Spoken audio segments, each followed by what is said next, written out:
À la crise de 2008 s'est ajoutée la crise de la dette souveraine européenne, une pandémie mondiale, la guerre aux portes de l'Europe et au Proche-Orient, les retours de l'inflation et l'urgence climatique.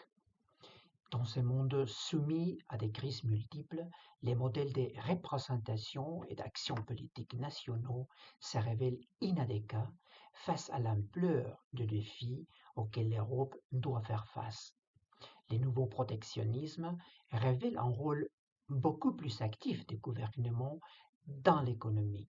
Ils ont joué ces rôles lors de l'éclatement de la crise financière et sanitaire avec des investissements massifs d'argent public et maintenant comme acteurs décisifs du changement sous forme de politique industrielle dirigeant l'investissement public pour impulser la transition énergétique, la transformation numérique et dernièrement un misant sur la sécurité et la défense.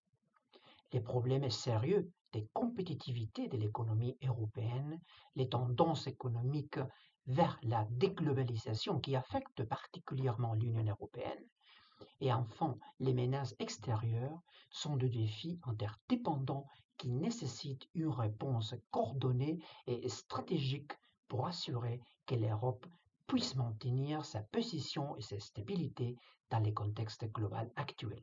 Ces trois domaines sont étroitement liés et convergent vers l'idée d'autonomie stratégique. Décarbonisation, digitalisation, déglobalisation, désordre mondial et démographie sont les 5 D qui façonnent l'avenir de l'économie et de la politique européenne.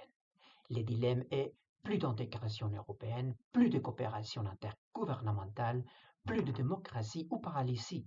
Et le coût de la paralysie est trop élevé et cela est compris par la grande majorité des dirigeants. L'histoire démontre que lorsque le paradigme en place échoue et que la classe politique n'est pas capable de donner des réponses, c'est vide exploité par les forces populistes pour offrir des recettes aussi simples que dangereuses. Ainsi, les réponses aux défis globaux doivent dépasser les cadres nationaux et offrir des mesures également globales.